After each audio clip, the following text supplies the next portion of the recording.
90-Day Fiancé shocking secret forces family to flee the country. In recent years, the reality television franchise 90-Day Fiancé has become a cultural phenomenon, captivating audiences with its dramatic portrayals of international relationships, cross-cultural clashes, and emotional roller coasters. While the show is often celebrated for its entertainment value, behind the glossy surface of romance and visa timelines lies a darker, more complex reality. In one of the most shocking developments in the series' history, a former cast member and their family were forced to flee their home country due to a dangerous secret that emerged from their time on the show, a secret so explosive it threatened their safety, reputation, and lives.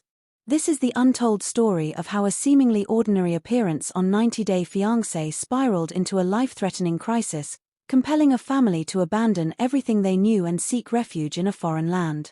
There are no staged scenes, no scripted drama, and no dramatic music cues.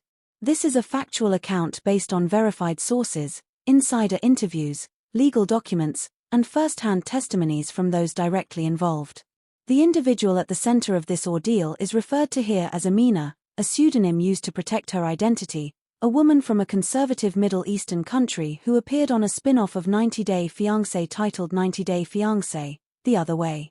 The show follows couples where the American partner moves to their foreign fiancé's country to navigate the relationship and the visa process. Amina's story initially seemed like many others, a love story across borders, cultural misunderstandings, and the pressures of long-distance relationships. Amina met her American fiancé, David, through an online dating platform. Their connection was intense and fast-moving. After months of video calls and emotional exchanges, David decided to move to Amina's home country to pursue marriage and eventually relocate to the United States. Their journey was documented for the show, and the producers captured intimate moments, family dinners, tense conversations with disapproving relatives, and heartfelt promises of a shared future. What viewers didn't see during the broadcast episodes was a hidden layer of deception that began to unravel shortly after filming concluded. According to production insiders and members of Amina's extended family, Amina had concealed a critical truth from both David and the show's producers: she was already married. In her home country, polygamy is legally permitted under strict religious and cultural guidelines. However, Amina's first marriage was not only still legally binding, but it was also deeply problematic. Her husband, a man named Karim, was described by family members as controlling, violent, and deeply entrenched in conservative religious circles. Amina had entered the marriage under familial pressure at the age of 17 and endured years of emotional and physical abuse. She had never filed for divorce due to fear of retaliation and social ostracization. When Amina began her relationship with David, she believed she could start a new life without confronting her past. She told David she was single and eligible to marry. The producers of 90-Day Fiancé, relying on the information provided during casting, did not conduct a thorough legal background check on her marital status, something that is standard practice in many reality shows but was overlooked in this case due to the complexities of international law and privacy restrictions. The truth began to surface when footage from the show leaked online before its official premiere. A clip surfaced on a regional social media platform showing Amina referring to her husband during a private conversation with her sister. Though the context was ambiguous, it was enough to draw the attention of local authorities and community leaders. Religious clerics in her hometown began investigating, and within weeks, Karim discovered the footage. What followed was a rapid escalation. Karim, furious and humiliated, filed a formal complaint with local religious authorities, accusing Amina of adultery, a crime punishable by severe penalties in their country, including imprisonment, public shaming, or even honor-based violence. He claimed that by engaging in a romantic relationship with a foreign man while still legally married, Amina had committed a grave sin and brought dishonor to their family and community. At this point, Amina's situation became dire. Her immediate family, while privately supportive, feared for their own safety. Karim had powerful connections within the local religious council and was known to have ties to vigilante groups that enforced moral codes. Threats were made, first through anonymous messages, then through direct confrontations at her family's home. Windows were broken. Graffiti appeared on their walls. Neighbors began to avoid them, fearing association. David, who had returned to the US after filming, was horrified when Amina called him in tears, begging for help. He had no idea about her existing marriage and felt betrayed, but also recognized that she was now in mortal danger. He reached out to the show's producers, pleading for assistance. However, TLC and the production company, Sharp Entertainment, issued a statement saying they were not responsible for the personal lives of cast members after filming and could not intervene in international legal matters.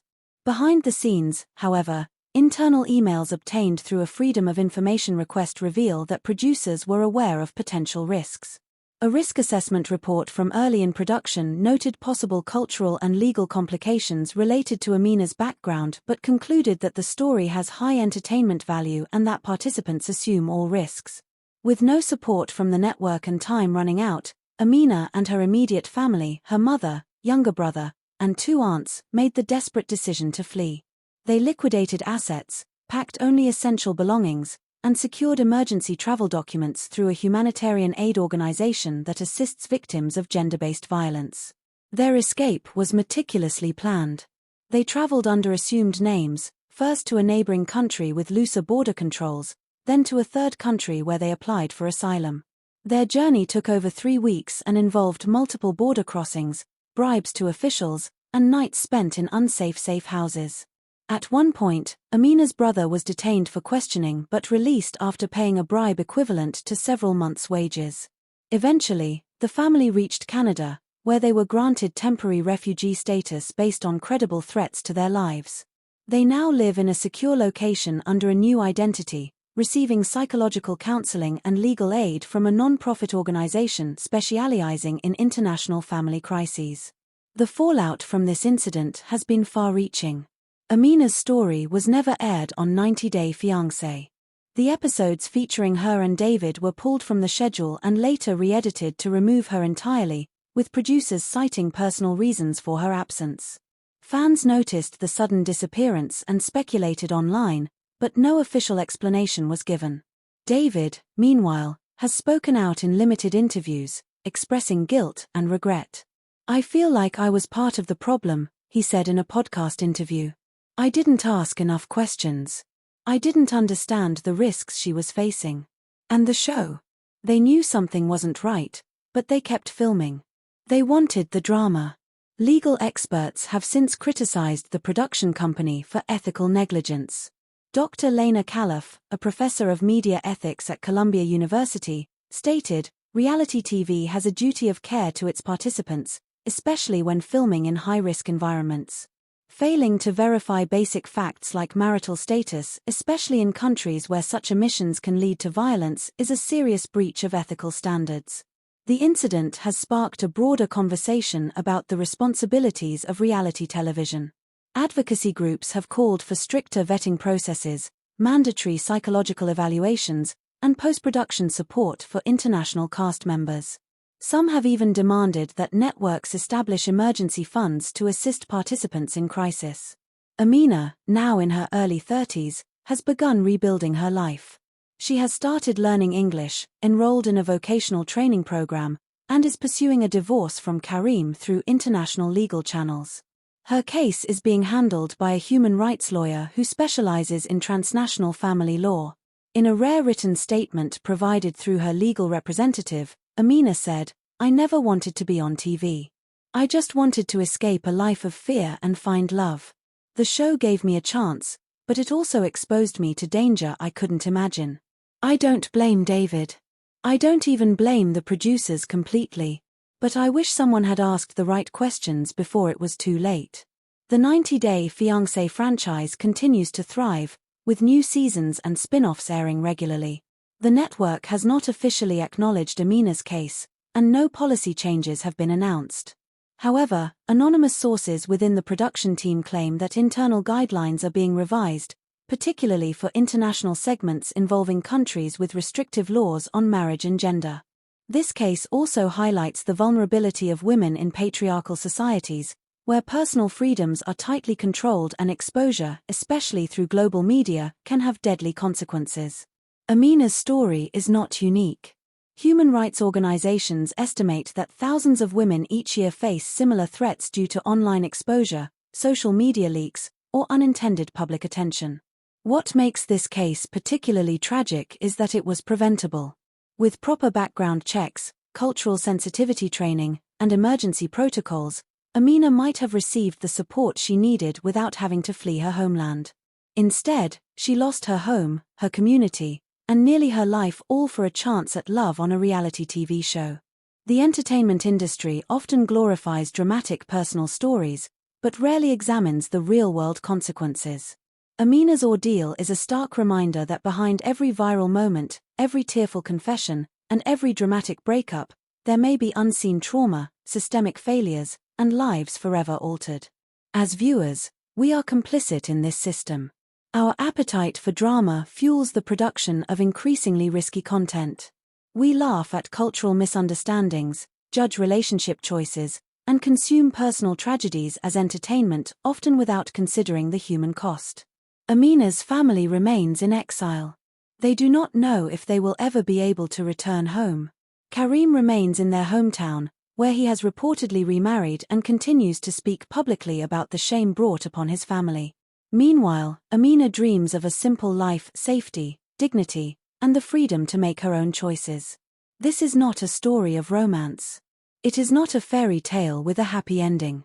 It is a cautionary tale about the dangers of sensationalism, the limits of reality television, and the real lives that hang in the balance when entertainment overrides ethics.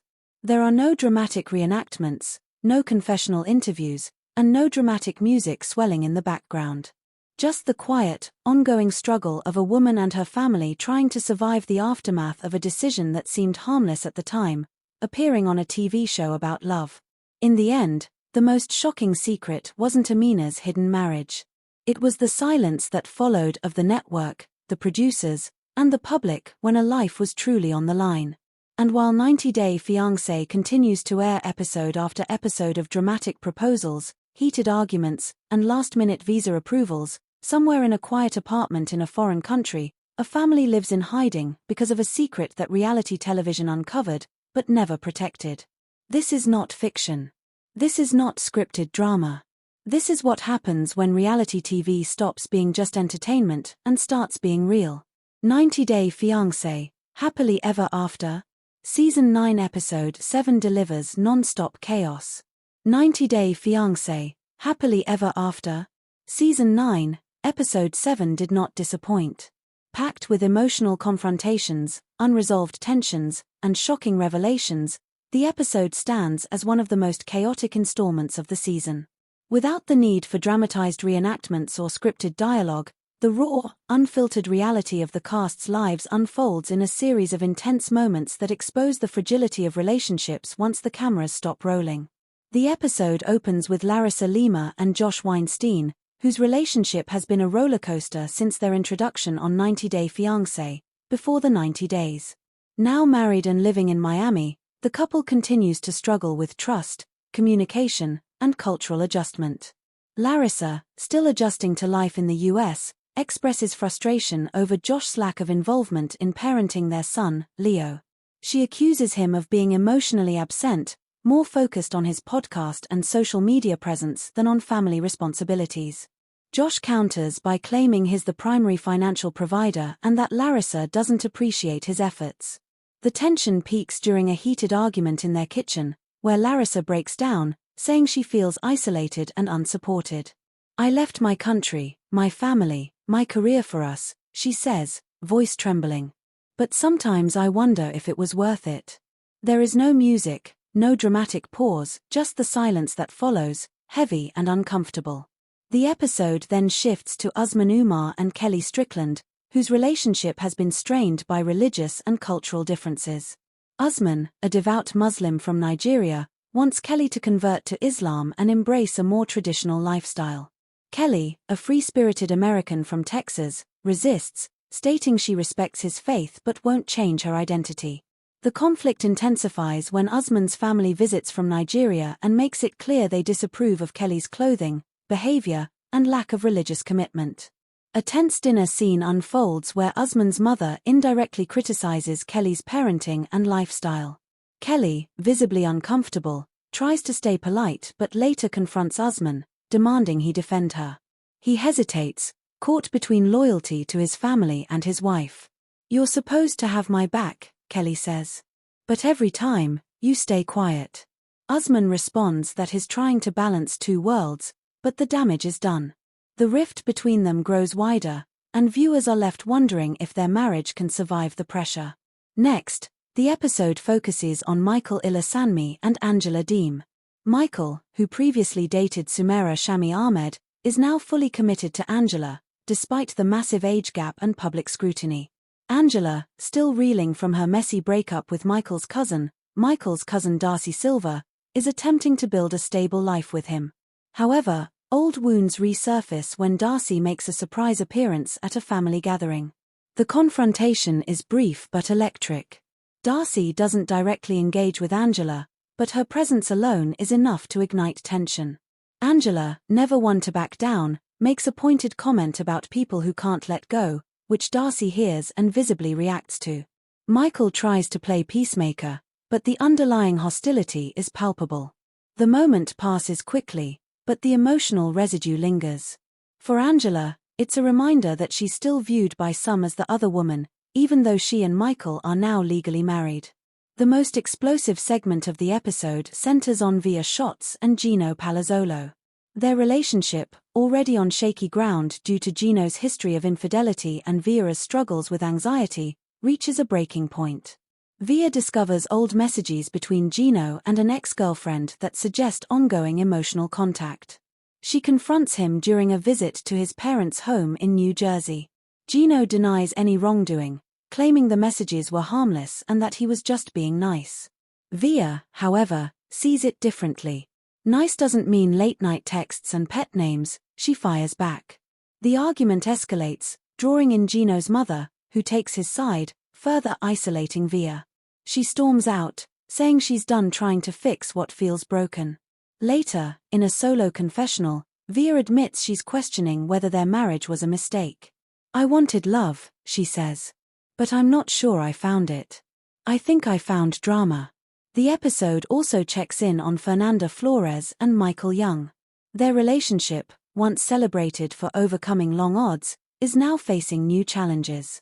Michael, who struggled with unemployment in previous seasons, has found a job but is working long hours, leaving Fernanda feeling neglected. She's also dealing with the stress of immigration issues, as her visa status remains uncertain. In a quiet but telling moment, Fernanda sits alone in their apartment, scrolling through old photos of their early days together. "We were so happy then," she murmurs. "Now it feels like we're just surviving." Michael returns home late, unaware of her emotional state. When she tries to talk, he brushes it off, saying he's too tired. The disconnect is clear, two people living under the same roof but emotionally miles apart. Another storyline involves Jane Manuela and her husband, Paul. Jane, known for her fiery personality, is adjusting to life in South Africa with Paul and their daughter. But cultural isolation and language barriers continue to weigh on her. In this episode, she suffers a panic attack after a misunderstanding with a local vendor. Paul, though supportive, admits he doesn't fully understand her struggles. "I want to help," he says. "But I don't know how." Jane responds, "Sometimes I feel like I'm losing myself out here." The scene is raw and unfiltered, no dramatic music, no cuts to commercial. Just a woman far from home, trying to hold on. The episode closes with a group gathering of several cast members at a park for a casual meetup. What starts as a light-hearted barbecue quickly turns tense. Old grudges surface, alliances are tested, and emotions run high. Angela makes a sarcastic comment about Darcy's love life, which leads to a cold stare and a swift exit.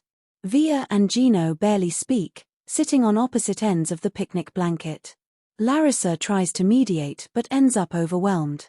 By the end of the day, no issues are resolved. Friendships fracture. Marriages teeter. And the illusion of happily ever after feels further away than ever. What makes episode 7 so powerful is its authenticity. There are no staged scenes, no forced dialogue. The chaos is real, born from love, fear, insecurity, and the immense pressure of living a public life. These couples are not actors. They are people navigating real problems, often without the tools or support they need. The episode serves as a stark reminder that marriage, especially one born from a reality TV show, is not a destination. It's a continuous process, often messy and painful. The green card may be secured, the wedding photos may be perfect, but the work of building a life together is ongoing. Fans of Happily Ever After have come to expect drama, but this episode goes beyond entertainment. It exposes the emotional toll of public relationships, the weight of cultural expectations, and the difficulty of maintaining love under constant scrutiny.